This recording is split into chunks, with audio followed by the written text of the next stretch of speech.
Bonjour à toutes et à tous, bienvenue dans ce nouveau PF Mercato. Nous avons un petit programme aujourd'hui, il n'y aura qu'un seul joueur, il s'agit de Seko Fofana, un milieu du RC Lens. Et pour parler de lui, je serai avec l'inépuisable Arthur. Est-ce que tu es en pleine forme pour ce Mercato? Écoute, on parle de Seko Fofana, on parle de nouveaux joueurs, bientôt la reprise, enfin bientôt, on se comprend. Et Ça donc, approche. parfait, ça va Par rapport parfaitement bien. à, ouais, par rapport à toute l'attente qu'on a eue, ça approche petit à petit. Il y aura des matchs amicaux en juillet, ça va faire du bien. Pour l'instant, comme tu as dit, c'est le Mercato avec Fofana. Mais avant de parler de lui, n'oubliez pas le petit j'aime sur la vidéo pour nous soutenir. Et puis abonnez-vous comme toujours en activant la cloche pour être sûr de rien manquer de l'actualité du PSG.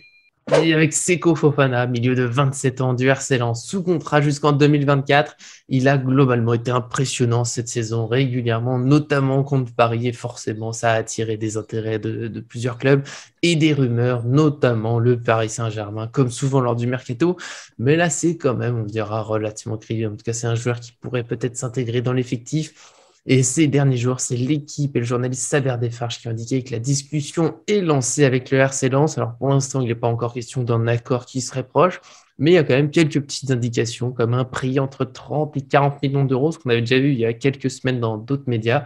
Et puis l'équipe qui a ajouté, je le dis, même si bon là, je préfère toujours faire attention à ce genre de détails, mais Kylian Mbappé validerait cette piste. Alors si ça se confirme, tant mieux, mais sinon, bon, c'est vrai que de toute façon, c'est pas à lui de faire le mercato. Et puis ce genre de détails, on fait attention. De toute façon, je le répète, avant qu'on commente un petit peu plus la possible arrivée de Fofana, on fait attention aux rumeurs, il n'y a rien de confirmé. On a déjà vu que le mercato va très vite, notamment avec le dossier Mbappé, mais il reste, comme je l'ai dit un peu plus tôt, que cette piste est relativement crédible, puisque le milieu de terrain du PSG, c'est l'un des grands chantiers. On s'attend à plusieurs départs, plusieurs arrivées.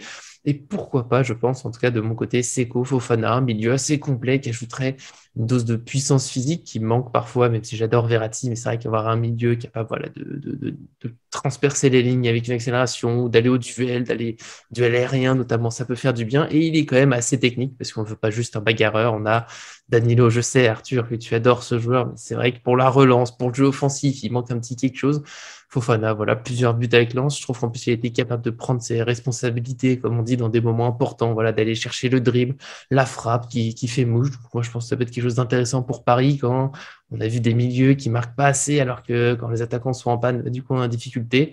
Après, il lui manque quand même voilà, un peu de vécu en Ligue des Champions, à Fofana. Alors, je sais, l'expérience ne fait pas tout, mais ça pourrait faire du bien. Et puis, il y a la pression d'un club comme Paris, voilà, dans l'élite européenne, où chaque match, bah, les critiques peuvent tomber, ou quand on gagne, par contre, ça s'enflamme un peu vite. C'est là où le prix, voilà, 40 millions d'euros avec ses petits défauts, c'est ma petite réserve, même si, voilà, on sait que le PSG, de toute façon, on ne peut pas recruter à petit prix, surtout en Ligue 1, parce que les prix montent très vite. Et j'ajouterais que je pense que dans le recrutement du PSG, alors peut-être que je me trompe là-dessus, mais je pense que ce sera plutôt lui ou Renato Sanchez. J'ai du mal à imaginer qu'il y ait les deux, plus Vitinha que je mets à côté, parce que pour moi, c'est un profil vraiment différent, plus créateur et puis bah, plus petit, parce que je parlais du physique. Donc voilà, entre les deux, j'avoue que j'ai eu une petite hésitation. Sanchez, ça a l'air d'être un peu moins cher d'après les rumeurs. Je pense qu'il a peut-être un plus grand potentiel, voilà, capable d'aller encore plus haut avec son début de carrière, c'est assez marquant. Mais il a aussi eu plus de mal à être régulier dernièrement. Donc voilà, entre les deux, difficile d'avoir une préférence. Et tout simplement, Arthur, qu'est-ce que tu en penses? Déjà, choisir, c'est éliminer, donc je suis pas d'accord pour choisir. Moi, je veux les deux. Je veux bien. Je veux bien que Paris renouvelle Et totalement volontiers. son milieu de terrain. Après, éventuellement, comme tu l'as dit, au niveau des prix, bah, c'est sûr que ça va s'enchaîner, ça va gonfler les enveloppes, Ouais. ça va gonfler le chèque. Bah, Seko Fofana, c'est un super joueur qu'on a découvert un peu sur le tard, hein, et voilà, il a déjà 27 ans, il est pas jeune. Mais enfin, il est jeune, il a 27 ans, c'est jeune, hein, mais je veux dire, c'est vrai que dans le milieu Dans du le foot, foot. Ouais. voilà, il a pas 18, 19 ans, 20 ans, 21 ans, voilà, c'est pas un joueur qui débute, hein, c'est un joueur déjà confirmé, Mm. d'expérience, costaud, mature. Il a plein de qualités pour lui, c'est vrai que tu l'as dit, hein, il a les qualités de Danilo, de bagarreur, là, au niveau du jeu de tête et tout. Bon, après, Danilo a quand même mis 5 buts, hein, voilà, je le reprécise. Ne l'oublions pas. Euh, voilà, c'est toujours 3 de plus que Marco Verratti, c'est fou.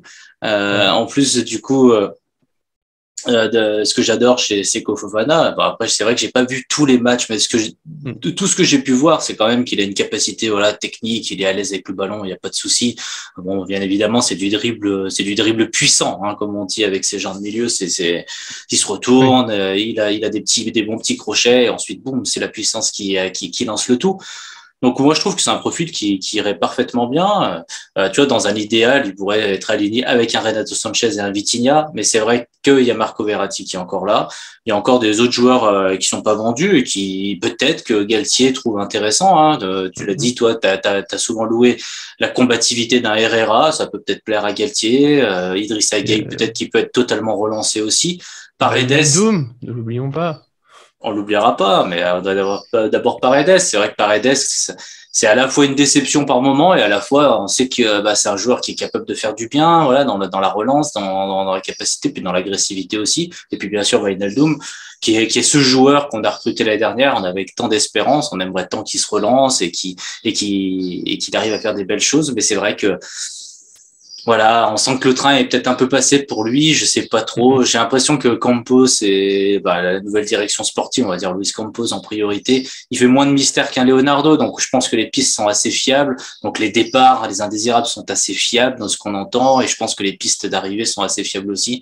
Et je pense que Seko Fofana, c'est un très bon profil, ça changera radicalement notre milieu de terrain. J'imagine un milieu de terrain Fofana, Vitinha, Verratti. On est au-dessus de ce qu'on a vu cette année largement. Voilà, on est prêt pour la bagarre avec un milieu de terrain comme ça. Donc oui, Seko Fofana, je valide totalement.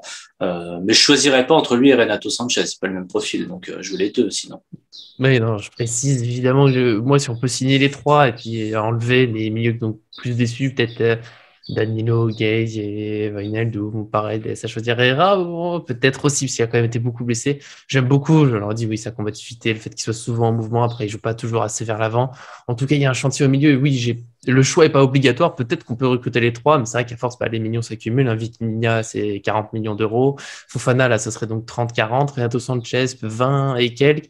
Bon, il y a un moment où le budget est pas illimité, c'est vrai que dans l'idée, si on veut recruter plusieurs milieux, je me dis que ça serait plutôt Vitinha et un autre, parce que c'est un profil très différent. Mais encore une fois, oui, si on peut avoir les trois, si on peut avoir Fofana, très bien. Renato Sanchez, un petit peu irrégulier, mais je pense quand même un peu au-dessus de ce qu'on a eu cette saison, donc ça serait tant mieux. Moi, globalement, voilà, j'ai fait le tour, j'ai voulu repréciser cette période, cette partie. Évidemment, je ne veux pas forcément jeter un milieu, je sais qu'il nous faut beaucoup de renforts.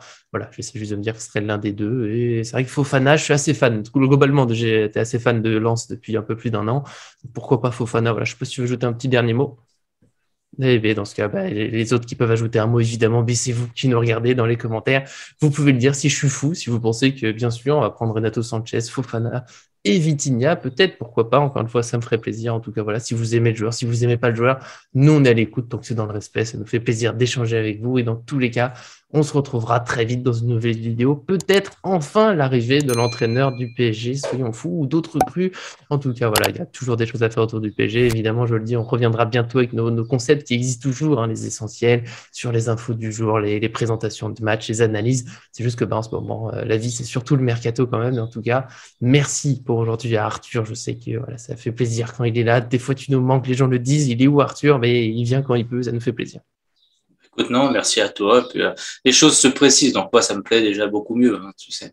Oui, c'est vrai qu'il y a eu des semaines, c'était un peu long, c'était un peu flou. Là, ça commence à venir, l'excitation monte. On va dire que bientôt, on aura des annonces officielles à vous faire. Ça sera avec grand plaisir. Et puis, bien sûr, merci à Fabien, on ne l'oublie jamais pour le montage. Ça reste évidemment essentiel. Et puis, l'autre point essentiel, évidemment, ne l'oublions pas non plus, c'est vous. Donc, merci à tous de nous suivre et à très bientôt sur cette chaîne.